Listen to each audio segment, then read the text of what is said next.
It's us live on episode 2, season 2 of the Vertical SaaS podcast. And today I'm joined by someone that I was just saying this off camera that's been building businesses basically his whole life. Here with Zachary Collins, CEO and co-founder of Ludus, which is an all-in-one ticketing and audience management platform primarily built for schools and performing arts organizations. Zach, welcome to the show. It's really great to have you on and finally been able to create the space and have this podcast session with you. Yeah, thanks for having me. Excited to be here. And that was a very brief introduction, but before we jump into everything, and you can, for the listeners that don't know who you are, we can do a bit of an introduction to you, but I wanted to start with something that says a lot about you. I reached out to an investor today before a call, and this is a lot about you. I reached out and I wanted to speak to him, as I always do. I like to do my homework, and I thought I want to find out some anecdotes about my guest, Zack, today. He emails me back instantly, and he says, I'm about to head out on a run. Call me in 5. So I call him in 5. This is like within minutes of mailing him. Turns out it's 6 a.m. where he is. And you'll know who this guy is. It's Jake from Mamba. Shout out to Jake. Yeah, I assumed. And, he's absolutely pumped to be talking about you, about Ludus.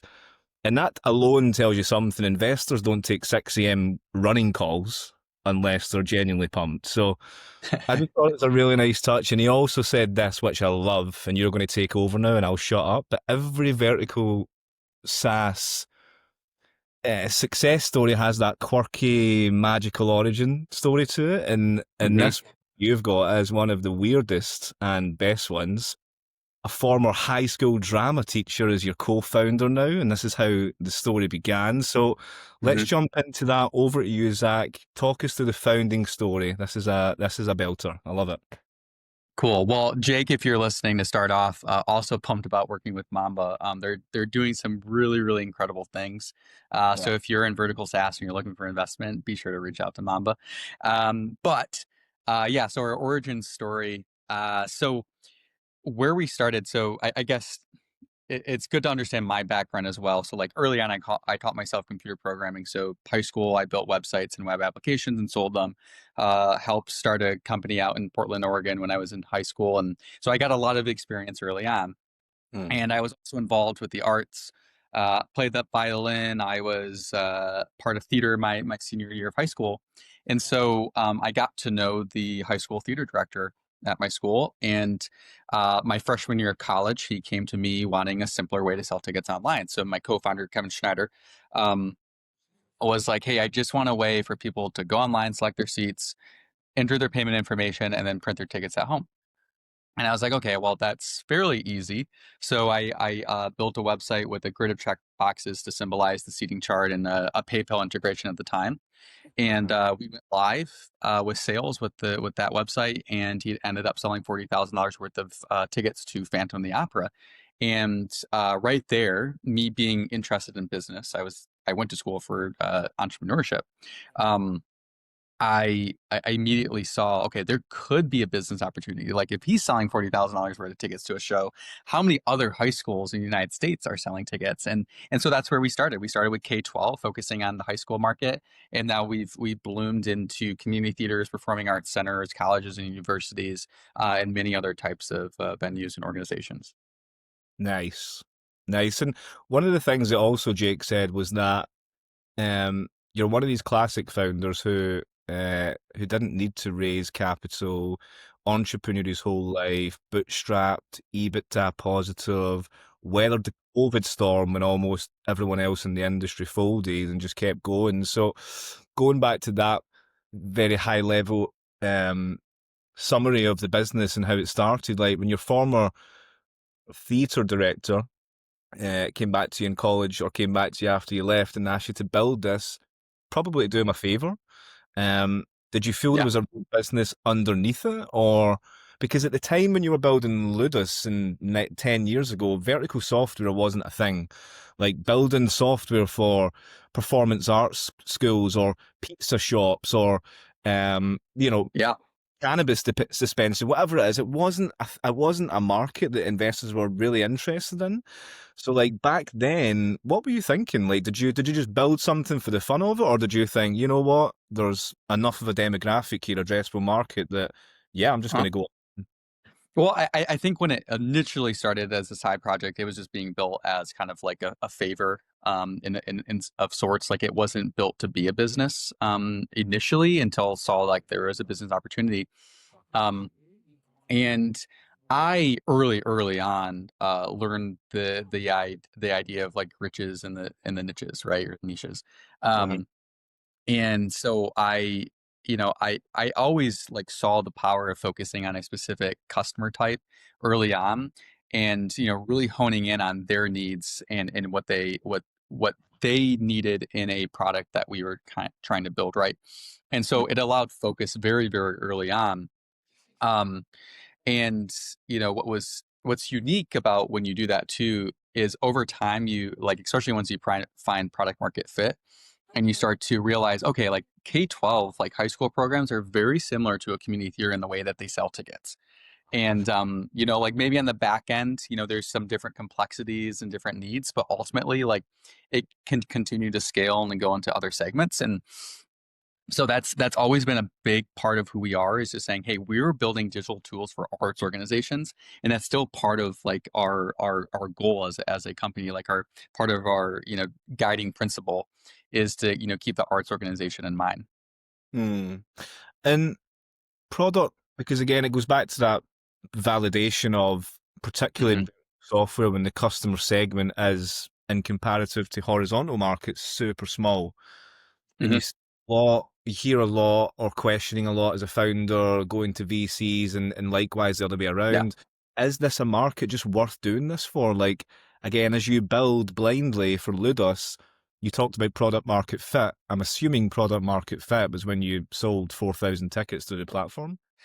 Yeah, yeah. I mean, maybe some product market fit for the people buying the tickets, but like for the organization using it, I still think it took some time to get to that point, to like fully understand, like, okay, like here's one high school that's using it, but like, how do we get other high schools to use it? And the fact that they started using it and they loved it and started recommending it to other people. I mean, we did find product market fit very, very early on, because I think we were building it from the perspective of like a high school theater director, like how he wanted to see, how to use the product essentially. So that helped. Like, we had somebody in the company that we were also selling to in a way. And that was a unique part of our business.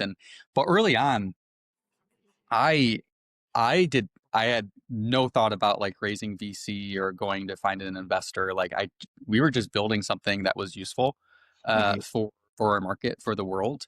And that's kind of how we grew. So we were bootstrapped for many years. Our first round of funding was earlier this year in 2025. Yeah, May 12 million. And you talk about the founder, obviously, sorry, your co-founder being very immersed in the art space. You're bringing the entrepreneurship, the ability to build this software. How was your going back to I guess, the early days of hustling and Ludus's infancy? Like, what was the strategy around go to market there? Was it just roll your sleeves up and just mail every performance arts across the country, Yeah. or did you go with kind of classic founder-led brands? Kind of, yeah, No. again, see what the strategy was there. Um, it was a lot of I don't know if we would call it spamming people, but it was a lot of like, okay, here's a list of 2,000 emails that we kind of gathered and researched ourselves or got from a list, and like select all and enroll into a sequence in HubSpot. So like, that is like our early strategy, and it worked. But other things that we did do early on is just good partnerships. So we built a partnership program early on. So partnering with like every state here in the United States has like a theater association of some sort or an arts association. And so Hmm. we built a partners program and started partnering with those associations and give them a kickback of revenue that we earn on their members. Um, we had an integration partnership early on that was very, like, we were very fortunate that that worked. And so there was this company called Charms, and they built this management program for high school music programs. And high school music programs also happen to sell tickets. and they thankfully it was like a husband and wife that started it, and so they were like very like smart business people, but also just down to earth people, and so they wanted a ticketing component, and so they just added a Ludus tab into their software that was used by 9,000 different schools, and that immediately got us some traction. And so it was a mix of doing a lot of outbound. We went to some trade shows early on, which now is one of our biggest components of driving growth, and just some partnerships and integrations. Hmm. You said something to me just on that point about the Chrome extension there on a call. I remember, and I was asking you a lot about AI. I was trying to understand the performance art space and how technically enabled it was. And you were like, our customers aren't asking us about AI, Gavin. Like they're asking for ease of use, which I think Yeah. goes to that point, the Chrome extension. Like, what does that tell you about building? Well, I guess the question is twofold. Why do you think vertical software is exploding now? Do you think we've just completed everything and it's now moving on to harder, more boring things? And two, like, what does that tell you about your problem there, about building it for ease of customers in your space? Like, what does it tell you about building SaaS for, I guess, non-technical users and industries? Yeah, I mean, I think it comes down to um, looking at the existing things that they do and the existing products they use. So like, a term that I really, really love is Parker Conrad at Rippling, and he calls it a compounding startup. So if you look at Rippling, like they started with like the HR payroll stuff, and now look at all the different products and services that they have within their offering. And we're doing the same thing here at Ludus in our space. But it's really like a lot of the things that they currently do are they're complex. Like the other day we had a person and they're like they have class registrations and they use a Google form, and so they have to do all this manual entry, and our salesperson was like, here's how you could just do this in Ludus using the classes component, and they were blown away. It's going to like cut out hours and hours of their time, simplify things. So on the side of AI, while they're not directly asking for like a Ludus GPT, what I do think they would appreciate is things that like cut down on their work, cut down on their hours. There's a lot of opportunity in the way that like their relationship with their own customers and their patrons buying tickets. Some really really cool things we can unlock with AI, and so like we do continue to explore all those areas. I think we're a very very tech forward company, Mm, and so we're just going to try and experiment with different things, but it all comes down to it's not implementing AI for us is not about increasing our valuation magically overnight, right? Just slapping AI on and saying, okay, now we're worth 10x more than we were. Um, it's about creating value, and giving and freeing up some time for our customers and making it easier for them to operate their organizations. and it seems like you've kind of went from uh, initially your wedge was that the ticketing tool to what looks like now a full box office operating system. But in 2020, the business model, correct me, I could be totally wrong here, but it kind of looked like pre 2020 going into that. It was very transactional, but like you only make money when tickets sell, basically. So COVID hits, revenue drops to zero. I'm assuming. Like, what Pretty is close, yeah. what are those first like? That's fascinating to me as someone that's been in the trenches and is in the trenches right now. Like when you're facing that much of a hill, why not just do what your competitors did and pack it in? Like, what did those first few weeks look like? And how do you go from building a product that's purely on sales of tickets when you're not selling tickets to still being here today? Yeah. Like, Well, we so happened to had figured out the checkout experience in the payment processing side of things, right? And so a pattern that I actually saw around that time was that our customers were using us for things beyond tickets. So they would set up like an event in Ludus, like with ticket sales, but they would be like selling like a field trip registration, or like there's sometimes student fees or like ad sales for their playbills, and they were just selling them as tickets. And I was like, what if we created a specific feature around collecting payments for things beyond ticket sales? So that was our collections feature, and you could build like a custom form and then like collect payments for all these different things. That was a huge unlock for us. So realizing that we could go beyond ticket sales, we could be a much larger platform that way. Donations, the same thing. Like people were still donating to organizations during COVID, and so ramping up our donation options and our fundraising component.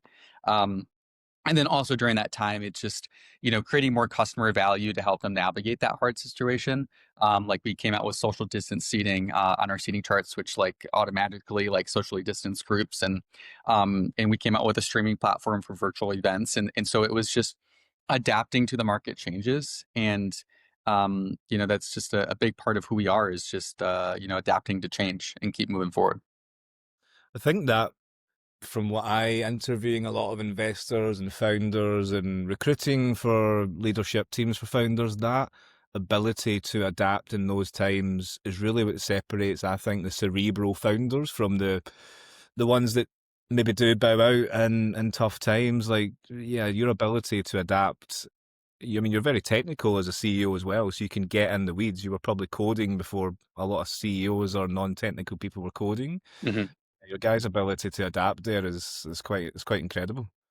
Yeah, I mean that was a perfect storm for us in that regard. It's like I was able to jump in and Mm. make things happen myself, um, versus relying on like a full dev. Like that would have been a lot harder situation, like a full dev team at the time, because we were a lot smaller during that time too. So it was good timing for what COVID was for us. But if we had the massive team that we had today, it would be a much bigger challenge. I do believe that we'd still fight through it and figure it out.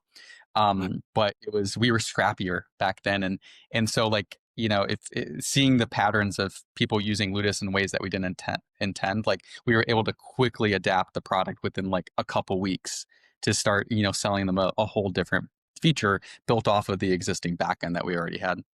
Mm. And small team back then. How big is the business now in terms of We're headcount? at we are at 65 people. So earlier this year we were at, I think, 30 people. So we've added we doubled our team size in just this past year, in the past like 7-8 months. Wow, awesome. And I think this is a really important part of the conversation. We've got a huge, seed bubble at the moment. Well, some are not calling it a bubble. That, I think most are in terms of the AI bubble. Yeah. So we have a lot of founders right now that can do a lot more with less people, with less money. Hmm. The VC route is now not being seen as the obvious route now. It's cannot. I feel like it's from a lot of conversation. There's a lot of mixed reviews in the market. Bootstrapping is becoming very popular, I think. But you guys have went from nearly 10 years to bootstrapping, Yep. profitable bootstrap, never looking for money. The question I want to ask is, look, why raise the round now after nearly a decade? But before we do that, like, I guess, yeah, let's answer that question first. Like, why raise your first round after nearly a decade? What shifted for you guys? I think a couple of things. I think we built such a strong foundation, and we proved that we could build it ourselves. Um, and we have a lot of like principles and things that we've built around frugality in the way that we've built our business. And so we were very, very confident in our business, and realized like we didn't have to raise money. But I think what we wanted to do is we realized like we have insane product market fit. Like we close 70-80% of every sales demo that we do. Right. And so what we wanted is to kind of scale things up to grow.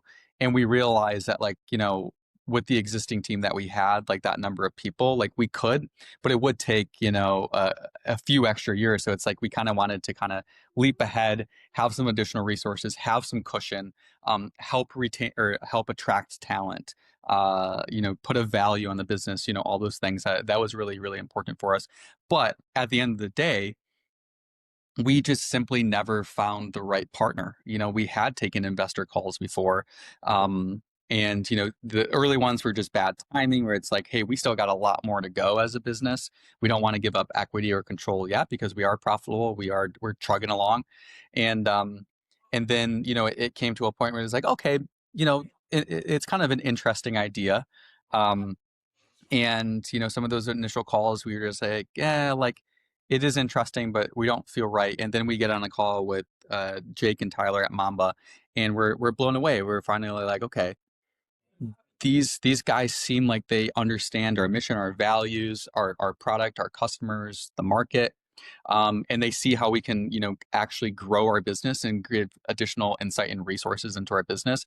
So that was a huge unlock, is having the right partner that believes in who we are and is bringing in all these resources. If we need help, we have a support team now through our through Mamba, where a certain business challenge comes up or we need help finding some talent. Like they're there to assist, but it's also has expanded the way that we think about our business. In the past 7-8 months since we took our funding, we have really expanded the way that we think. So early on we were, very, very product and customer focused and employee focused. And that's the core of who we are. And we continue to be so, but there's all these other components that we didn't even realize were there and that were possible with our business. And that's where investors really, really come in and show these unlocks for the business.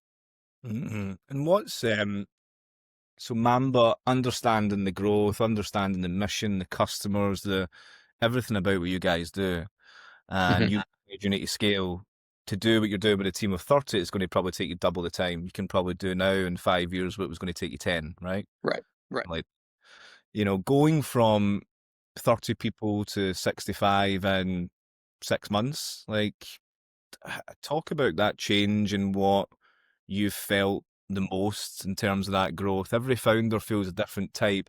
Maybe they Mhm. lose identity a little bit. Maybe they lose their voice in the room. Like, what's that? Because that's pretty crazy growth to add 30 people in 6 months, 35 people in 6 months.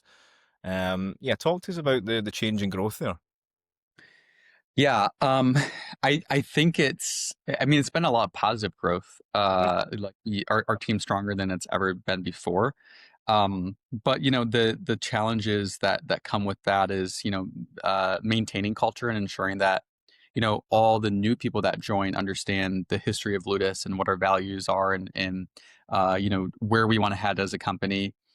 And it's easy to get 10 people on the same page and like understand the direction of the company because you kind of like are always together and you just understand the founding of the company. But then you get to a certain size and it's harder to kind of replicate that. You can't sit in a room with 60 people and clearly get that idea across. And so um a lot of the things that we've done is kind of revisit how we explain our mission to our company, under like talk about the direction of our company, where we want to be in 1 to 2 years, 5 years, 10 years. What's that vision look like? What are our goals and objectives? So like thinking on a bigger scale, how do we communicate that to the rest of the team? Um, so like that's a main challenge. And going back to like the history and the core values, like every single new employee that joins Ludus I have a meeting with on day one or that first week, and I go over the history of Ludus, where we came from, who we are, our core values, our ideologies, our business principles, and really, really ensure that we're all on the same page about that. Hmm. Nice. What was the strategy for hiring? Like, hiring in vertical SaaS is tough, right? Do you hire Mhm. salespeople that have sold software or sold to performance Yes. arts? Do you hire the SaaS person, or do you kind of hire for none and just hire for values first, and not skills? Like, how did you go about that? Because it's such a niche you're in. Yeah, no, that's so true. And I think we still struggle with that question. I don't think I have the perfect answer, because I mean we go back and forth of like, hey, here's a customer support person.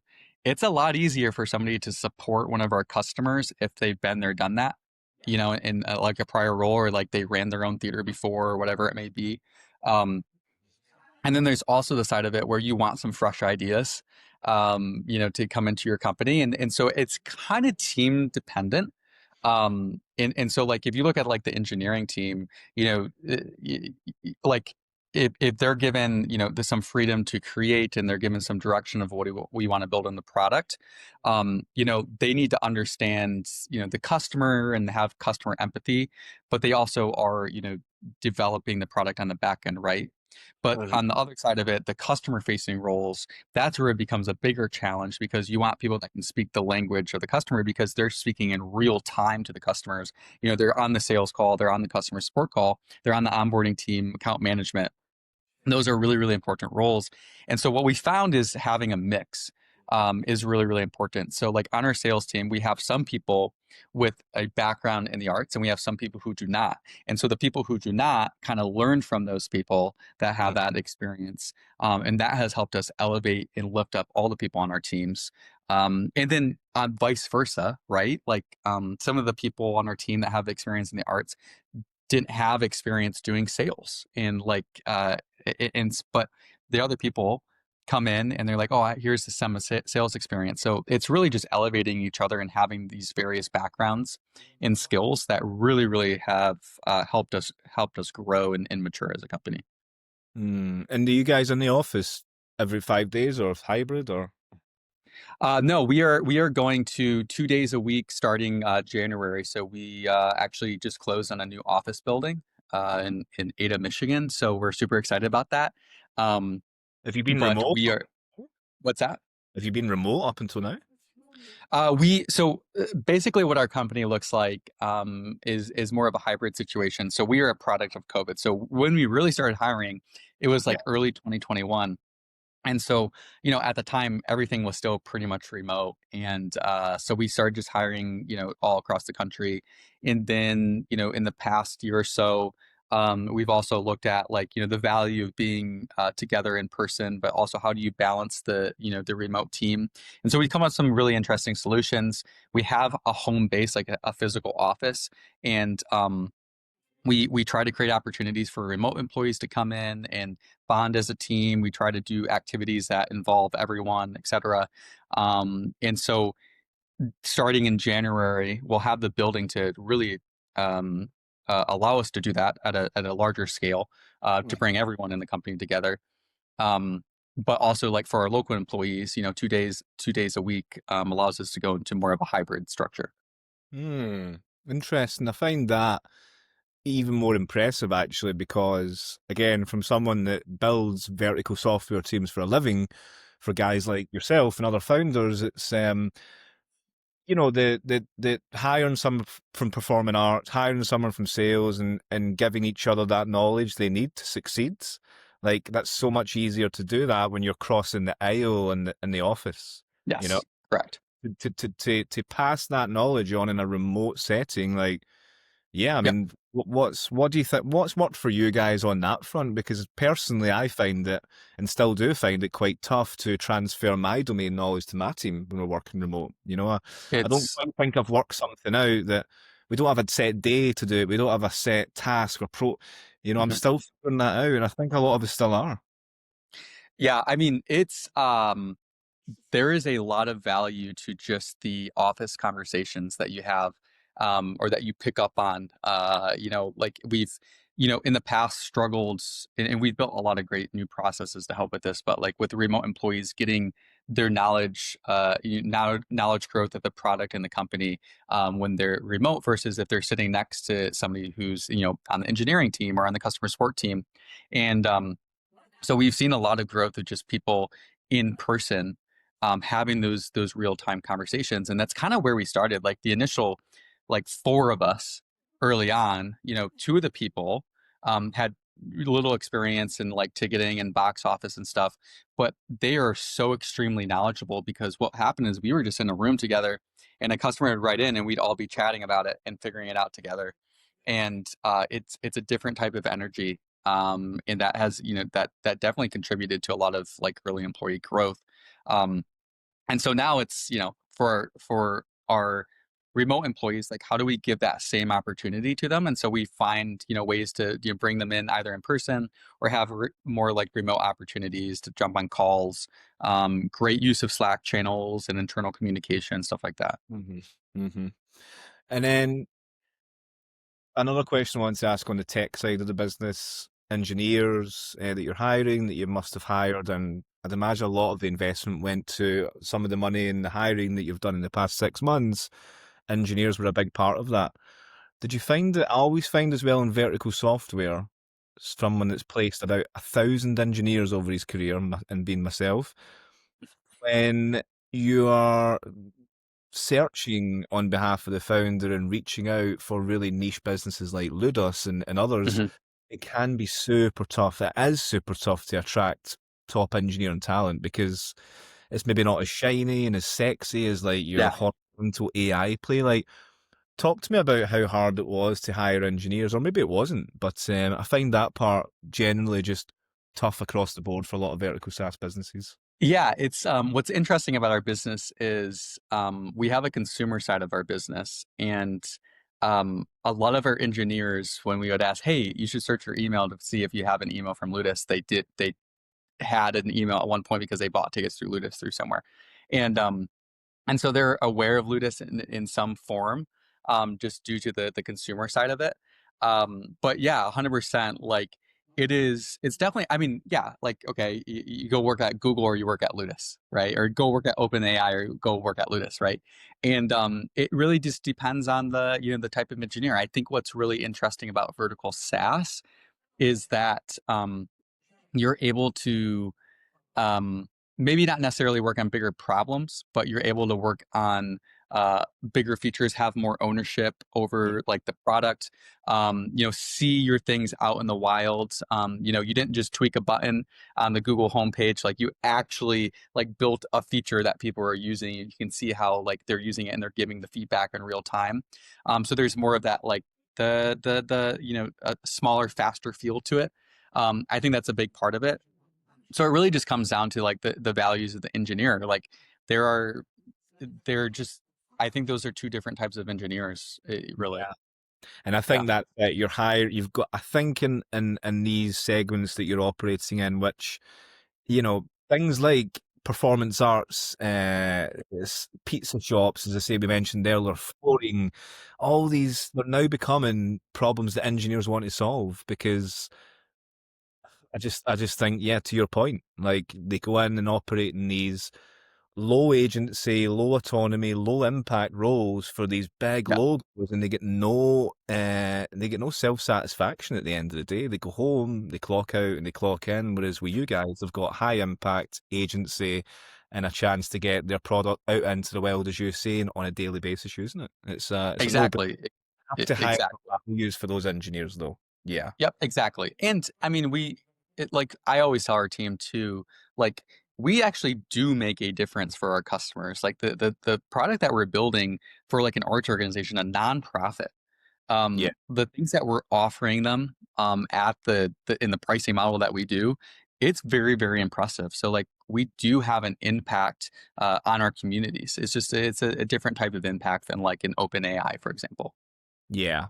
So it's non-profit. I asked you this in a call in August. I was like, "How do you guys make money? Like, how are you How are you doing?" Like, so, but it was a pointed question to get some more information around your layers, your moats, your strategy. So I wanted to get into that. What does the Ludus moat look like today? Is it workflow depth? I think it seems much more customer empathy. But yeah, just something else or some combinationals. Like, what is your moat today? Oh, sure. Yeah. Um, so it really comes down. So we always say like we don't compete on pricing, we compete on product and customer service. And so I mean we have so much momentum, right? And so we're able to launch a lot of product updates every year. And so just the offering that we have and how everything's connected within the product is part of our moat, like the data communication between the different components that we have. We do ticketing, we also do volunteer management, we do fundraising, we also do class registrations. And so all that in one platform helps a lot. It helps tremendously. Um, and another thing that we have is just our customer service. And so we have this customer guarantee, and there's always a human there for you when it matters, whether it's 10 minutes before your event or while you're actually using Ludus during the day. And it's that human connection that we're giving our customers that we actually figured out how to scale. So like we now work with almost over we work with over 5,000 organizations across the U.S. And those are organizations too. Those aren't just like individual people. Within an organization, there might be 10 people. So it's a lot of people, right? That our customer support team has to support. And so we've learned how to scale that with real people. And that goes a long way. When you can call and actually get a human on the phone nowadays, Mm. it makes a huge difference. Yeah, it really is. I mean, yeah, it's very difficult these days to do that. It's just almost impossible. 5-10 minutes of layered automation. It's not that it's terrible automation as well. Mhm. Um, I mean, before I wanted to go in from your initial wedge to the long-term play on kind of layering your donations, memberships, classes, volunteer streaming, concessions, etc., because you've started with that initial wedge. Like, were you guys profitable in year one? Um, or close to it? I would say, I mean, given the size, I mean, I guess like if I wasn't taking any money, then yeah, I would say so. But I mean, Yeah. we're talking not a lot of money. It took a while for us to really scale into, $1 million plus, and so I How mean, long? early on, it How truly, long? truly was a side How long, project. how long to your first billion in revenue? From 2016, it took us about 5 years actually, because it really, really, it started slow. And in the K-12 space, there's a lot of them. It's a multi-billion-dollar market, but Hmm. the average customer size is fairly small. So you're looking at scale. Um, and Yeah. quantity of customers, and that's hard to scale when you're a couple people. And so early on, it was still, while I was in college, a side project, in a way. Like we were building a business, but we didn't hire a first employee until 2019. And then COVID hit, and it was back down to the two of us. And so we didn't really start hiring until 2021. Gee, great. I mean, the growth compounding over 5 to 6 years, COVID hit, and you're just thinking, we're fucked. Excuse the French, but like, and then to go from that to like just crazy growth. I mean, it's quite an incredible story, Zach. It really is. Yeah, it's been a lot of fun for sure. So you start with the ticketing. Ticketing is a wedge. What is the long-term platform strategy for you guys now that you've got the money, you've made the hires, as you layer in more things like I was touching on, donations, the memberships, the classes, the concessions, etc. Like, what is the long-term strategy now that you guys have got what you need to scale?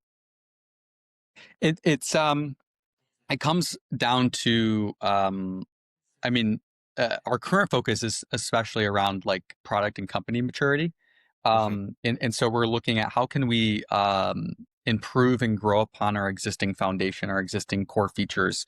How do we create more value in those? And then going beyond that, how do we bring more products and services to our community of customers? And how do we continue to find other areas to monetize, looking at our existing core products, our core business? And it's like, how do we earn more per transaction? And so it's a mix of product and feature building, and a mix of like kind of like the business side of things and maturing that side of the business and how we look at transactions, for example. And probably to add to that, like, how do you think about, you know, segmenting the product and go-to-market focus as you expand, but without Yep. losing the customer types and the focus that got you guys here? Yeah. I mean, what we're going to do is continue to stick to our mission of building digital tools for arts organizations, our goal. And but ultimately, like our mission is bringing people together through shared experiences.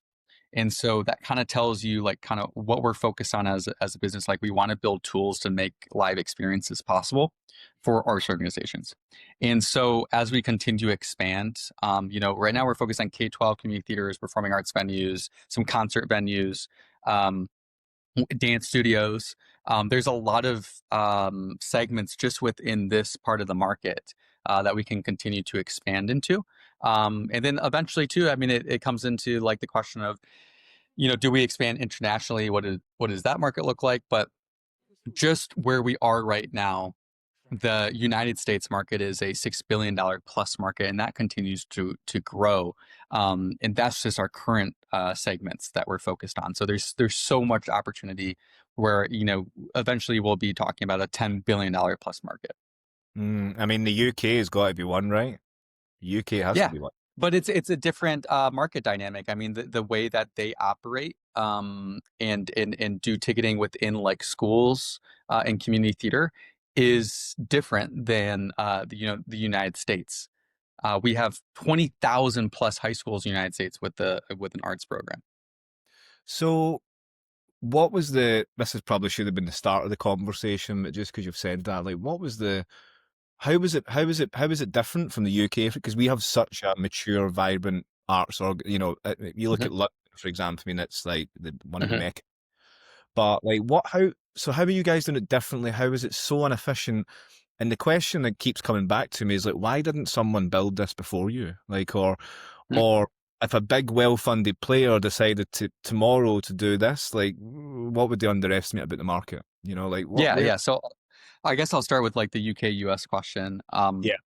So it's especially like a community theater, it's more public funded than here in the United States. Like everything is very I'm capitalist, right? And so like there's a lot of like the way that they run their organizations is that they have to sell tickets, they have to get contributions from the public, otherwise they go out of business. That's what it is. Same thing with the high school arts program. If they're not doing anything, if they're not bringing in some amount of money for the school district, they're going to shutter that arts program, right? And so um and it's also just from a scale perspective, like I was saying, like 20,000 plus high schools with with a high school program or with the arts program, there's 6,000 plus community theaters. In general, just the high school market sees 75 million attendees every single year, which is absolutely more than Broadway. And Wow. so it's a huge, huge market just right there. Mm. Um, and so that's kind of like, the ultimately like the UK market is just a different size. It's a smaller size than the United States. Yeah. And Yeah. so our thing is like we have to remain focused on currently where we are, because there's still so much more opportunity. And then remind me the second part of your question. Why hasn't someone built Yeah. this space? Given it's yeah, look, why not? Yeah, I mean, realistically, it's a very saturated market, and people were building this before Ludus. It just happened to be that Kevin, former high school theater director, my co-founder, he just didn't like any of the options on the market, and he's like, "Why don't we just build this ourselves?" And so that's how that started. And so there were solutions before us, and Yeah. what they ended up doing is they didn't continue to grow. They stayed just in ticketing. They didn't continue to innovate. They got comfortable. They got very, very comfortable bringing in their profit checks every year. And Yeah. so they reacted so slowly, and they're still chugging along. Um, but we're definitely like the largest in that specific space now. And yeah, like could a big competitor come in and focus on the market? Absolutely. But the thing with ticketing is there's a lot of complexity on the back end and a lot of different workflows and situations and use cases and edge cases that we've really really focused on. And so it's given us a lot of time to given us a great head start. And so our thing ultimately is we have to continue to move forward and not get comfortable. I always tell our team, like, we are not a static company. We're going to continue to innovate, continue to make ourselves uncomfortable, and figure out how can we continue to refine and grow Ludus. Mm. And is there an end goal in sight with it, or is it just continuous improvement, continuous, continually satisfy our customers? Or when Ludus wins, does the world of drama programs and community theatres and art, does it look different when you win, or is it just no, we just keep going? I think it does look different. I think because we can offer them more solutions than anybody has ever focused on before. It's a very underserved market, especially in terms of technology. It just so happened to be that, I grew up very, very influenced by Silicon Valley and building technology. Mm. And then I just happened to stumble upon this market that's very, very underserved. And so it does look different. I believe that there are still a lot of ideas out in that market that haven't been done yet or haven't properly been done yet. And I believe we're the ones that can actually do those things. And so our ultimate goal is pretty much like every business, like we do want to win. We do want to gain, majority market share of the market. Like that's just the realistic part of, who we are. Like we are building great technology. We're serving our customers. We're building a great company for our employees. But we're also here to build a legitimate business, to build $100 million plus business. And to do that, you have to have that mindset that, you know, uh, you want to work toward being the monopoly, right? Like that's the idea. Like because you continue to grow, and I do think there's a lot of value that you can provide to customers when you have a lot of resources to throw into the specific market. Mm. Winner takes most market, you know. Mhm. Um, what advice do you give to entrepreneurs in this current crazy market. You must get asked quite a lot from people, budding entrepreneurs, budding founders, people that you know that are going to take the jump into entrepreneurship. Well, like, what advice do you give to entrepreneurs these days? And, do you have a few things in your head that you always think, over the years, I think entrepreneurs, they make these too many mistakes or they focus on the wrong things. Like, yeah, what general advice do you have that maybe would be a good platform to share that with? Yeah, I think a lot of people get stuck on every little detail. And so they have an idea and then they end up not pulling the trigger on the idea. It really comes down to like all possibilities are possible. And you have to really just get started. And but to do so, you also have to understand what are your core beliefs? What do you believe in? How do you view the world? What do you want to bring to the world? And to understand what kind of person are you? Are you a person who creates or are you the person who consumes? And Mm. so an entrepreneur is somebody who wants to bring something to the world. And so ask yourself, like, what am I bringing to the world? What kind of impact do I want to have on the world? And lead through that. Mm. And it's going to come down to just getting started. I think it's crazy because that seems like such simple advice, but a lot of people need to hear it. It's like if you're listening to this right now and you're like, I really have been thinking about building this app or this business, or I hate my job and I see this like huge opportunity. Get started, figure it out. Like make it happen. And depending on where you are in life, like if you're a college freshman, you have very little excuses not to start tinkering around and like figuring it out and getting Totally. started on something. If you have, a family, that's a different situation. You have bills later in life. It's a lot scarier and it's making, taking a chance, and it may seem impossible, but at least prove to yourself that it's impossible instead of just thinking about it, that it's impossible. Yeah, and I was going to say that, for the person that comes out of college, for someone who doesn't have kids, it's a lot easier. But for Yeah. someone who's 35 years old, who's got two kids and a little bit of money in the bank, a really secure job, but he's got a fantastic idea. Hmm. We see a lot of this stuff on platforms and podcasts. Like this is the era of entrepreneurship. If you're not building something now and build generation, and I think sometimes the advice can be a little bit misguided in the sense that we can't speak for everyone there, can we? It's just not quite Yeah. as easy. Just Yeah. It's man. exactly all different life situations. Yeah. And, but just realizing like, a lot of great businesses have started at various ages of the founders. It's not just all 20 something year olds. Yeah, yeah, very true. And look, one final one before I let you go, Zach. What's the one lesson that you hope other founders in similar niches like yourself take from your journey, like in this very specific, unsexy, but incredibly love niche? Yeah, could you repeat that question? Just in terms of what would be the one lesson you hope vertical SaaS founders or guys in your position building something in a niche would take from your journey? Continue to expand. If you for the entire time focus on just a single part of your, like a single feature, Mm. it's really really easy to replace that feature. So find your moat, find what makes it important, and then continue, and then kind of view like, how can we expand upon this feature? How can we create more value for our customers? And at the end of the day, very very early on, it's about customer value creation, not investor value creation, not shareholder value creation. Like, do it for your customers. You will find product market fit, and they will start coming.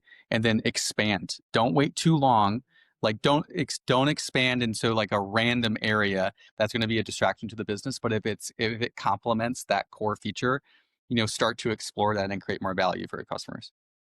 Love it. Love it. Brilliantly said and well ended on a good note there. Zach, thanks so much for coming on and giving us the time today. Really appreciate it. Yeah, thanks for having me.